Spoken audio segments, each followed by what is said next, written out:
Alright, fellas, what's going on? Denonu here, the man with black privilege.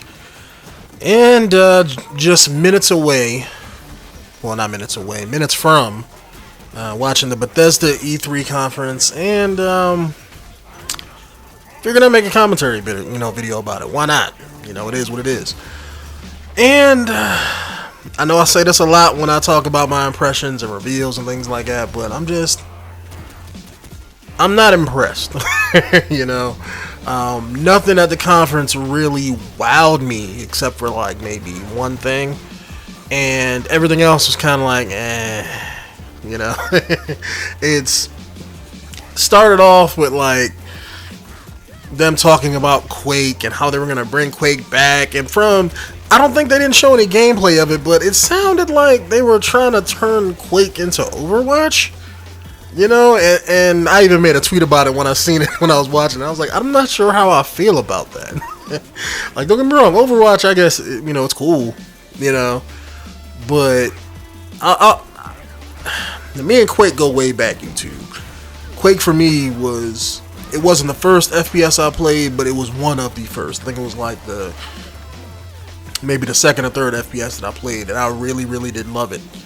So I don't want them to turn Quake into Overwatch. I really don't. I want Overwatch to be Overwatch. I want Quake to be Quake. But I gotta wait until I see some gameplay, and they didn't show a lot of it. So then they started talking about Fallout and all the new things that they're bringing to consoles, mods. You can build your own vault. You can build machines that sort items for you, and all of this kind of sort of stuff. To me, that's...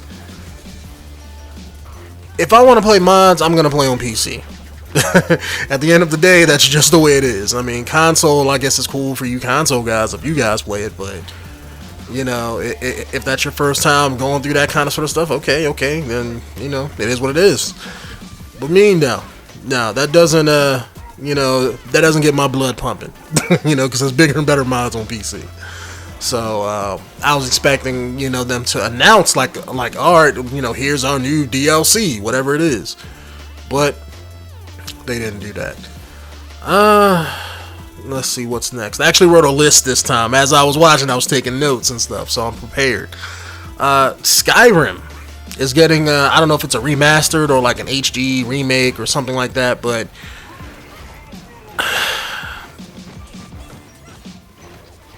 I would play it if it was Oblivion. Let me just say that. Being somebody who has ran through Skyrim about 10 times, playing through the same game with better graphics doesn't really appeal to me. Again, because I play Skyrim on the PC that has better graphic mods than Bethesda can probably ever do. So, it's like, why would I be pumped when they do it? It's like, no, they're going back in the past with that. So, give... 2 fucks for that. Let's see. The game that I was most hyped about was next. Prey. And this is kind of weird, because at first when I seen it, I was like, so is this a spin-off that other game that was called Prey from a few years back? But it looked like it's going to be something completely different. It looks like it's going to be like a psychological thriller type thing. It showed a guy on a space station, and he was like, I don't know if he was stuck in a simulation, but he was like reliving the same day over and over and over again. Kind of like Groundhog Day. However, as he kept redoing it, he kept getting messed up more and more and more. And it's pretty much about, I guess, he's on this space station doing some kind of test or something that's going to save humanity when the space station gets took over by aliens or maybe an alien intelligence, and I guess it's hunting through this station trying to kill him, and he's trying to stop it or do whatever. But it looked really, really good, and that's probably the only game that they had at their conference that I'm really, really excited. Like, I can't wait to play that shit because they made that game look good. So that's the game I'm most pumped for. Then you had some Elder Scrolls Online stuff. They're bringing in the Dark Brotherhood with to consoles and stuff like that. I know every time they kept talking about it in the conference, and they kept showing like people in the audience, and they would have like laughing and clapping and screaming and all this kind of stuff, but yet nobody in the audience was doing it. So I was thinking, like, I'm not an MMO person like that, like an MMO guy, but I know Elder Scrolls Online isn't as big as they want it to be. And it was like, oh, we won all these awards, and I'm like, I don't think the game is as good as y'all think it is, but it is what it is. And but you know, it looked cool, I guess. I was actually debating it because I did buy it, so it's like I could just download it and play it and all that stuff. So maybe when it comes to PC, I think it's already out for PC, the Dark Brotherhood thing. I may give it a shot. I may jump back on, but I'm not sure. You know, if it's coming to consoles, it's okay. I mean, I'm not gonna buy it for consoles because I already got the game for PC. So, but I may try it out. Like, you know what I'm saying? I may re-download the game. I may try it out, see what happens. The next game after that, they talked about VR, and I'm guessing they're gonna start making VR games and stuff. I know they were talking about showcasing Doom and what was it, Fallout, for the VR systems that they had at their conference. And I guess, I mean, I gotta wait until VR actually comes out and see what everybody else does before I make a decision myself, as far as, you know, if I'm gonna buy those kind of sort of things, because I'm probably gonna buy one of them. I don't know which. Maybe the Oculus. That's the one I'm leaning towards because they seem like they have the better backing. So I don't know what Sony is going to come out with, and you know what Microsoft is going to come out with, and everything like that. So I don't know which one is going to be the best one for gaming. You know, I got to make my decision at that point once everybody, you know, throws their cards in and everything is out, and what people are saying about it and all of that. And I got to read some like some safety reports and stuff because I don't want, you know, to get brain cancer from using the damn things. So I gotta wait and see. I gotta let it gestate first with other people before I make my decision and before I buy one. So, and the last game that they showed is probably the other one I'm interested in, you know, about. It's Dishonored 2. It's kind of interesting because I played through the first one. I loved it. I wasn't one of those people who like extremely loved the game, meaning like it's the greatest thing since sliced bread, or if it's like somebody's first time playing Fallout 3, you know, I don't love it like that, don't get me wrong, but I thought it was a good game. It reminds me of them, let's say, taking a Fallout themed game and making it a stealth only game, you know. And to me, since stealth is my cup of tea, that's why I really like Dishonored and everything. So I remember the first one. It was kind of, how would I describe it? It reminded me of take the Dark Brotherhood missions from Oblivion, but put it in like a Deus Ex map arena type thing. That's what, you know, Dishonored reminded me of, which wasn't a bad thing. I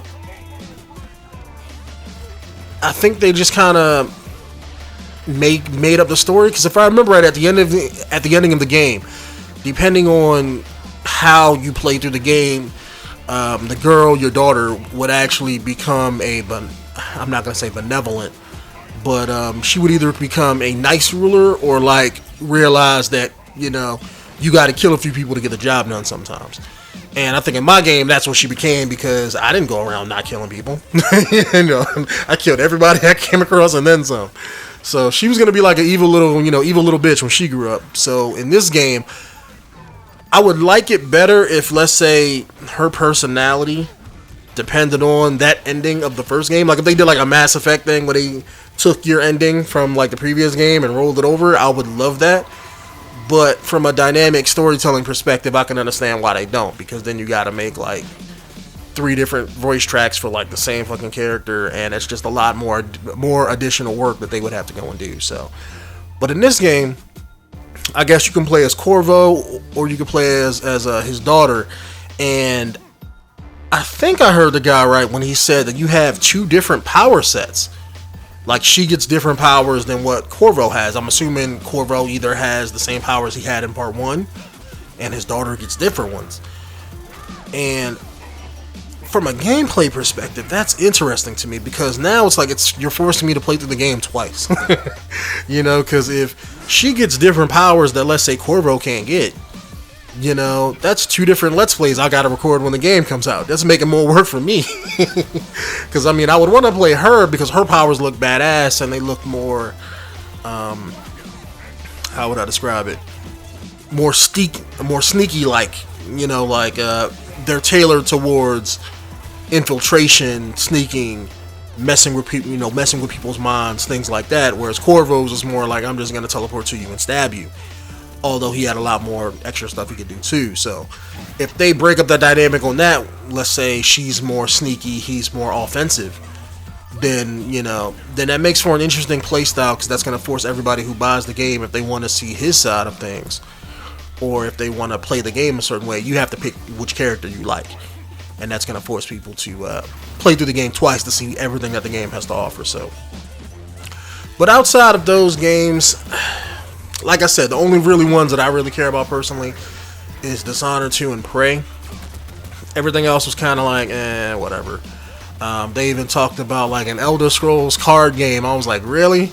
Trying to compete with The Witcher 3, huh? But other than that, I mean, it was... the conference was just average. It was bland. You know, there was no hoopla. There was no rubbing dirt in people's faces. None of that. I mean, granted, I don't expect that anymore since E3 isn't about that no more. So, but it's just that I was expecting at least to get super wowed by something. You know, break the mold. Break the internet for like a few hours until the morning. Something. But I guess Fallout 4 already came out, so. But other than that, I mean, it was a... okay conference. The people on stage seem nervous as hell though. Like, they're not used to talking, you know, to like on stage like that. Like, everybody had bland jokes. Everybody was fumbling over their words. I mean, you know, so maybe they weren't prepped for this, or they just, you know, maybe they're the actual, you know, devs, because I think they said they were the actual developers. So maybe they're not used to public speaking. That's what it probably is. But if you're not used to public speaking, now don't get me wrong, I'm not the greatest at it, as you guys can tell in every one of my commentary videos. My problem is I have to distract myself when I talk, because I'll get nervous about what I'm gonna say and think about 15 million things, you know, as I'm talking, and it's just gonna get misconstrued, and then my mouth can't keep up, and then that's when I fuck up. So I gotta think of other things or play a game and distract myself while I talk and everything. But if you know you can't speak, like every time I heard like a bad joke when I was watching it, I was sitting there like, why even try to do jokes then? You know, it's like they were just bad, YouTube. Like, it was like they were trying to be funny, but like nobody laughed. So it was like after the first one, I'd have just stopped and just been like, you know what, you know, like, here's the games we got. We think you're gonna love them. You know, take it from like an informative perspective. Don't try to be funny. Don't try to relate to your audience. Just, you know, give them what they want. But anyways, I'm gonna try to do more commentaries about all of the E3 stuff. This one I got to it because I had off today. So, but as news comes out next week with E3 and throughout the week, I'm gonna try to do commentary videos on each conference after I check out and see what they have to offer, and things like that every evening. So I don't know when I'm going to get to it, but I'm going to try to get to them every evening and put out like a video or a couple commentary videos every day until, you know, E3 is over and all that stuff. So, but anyways, my name is Denonu, the man with the biggest and the most blackest privilege on YouTube. And I'll see you guys in the next commentary video. Peace out.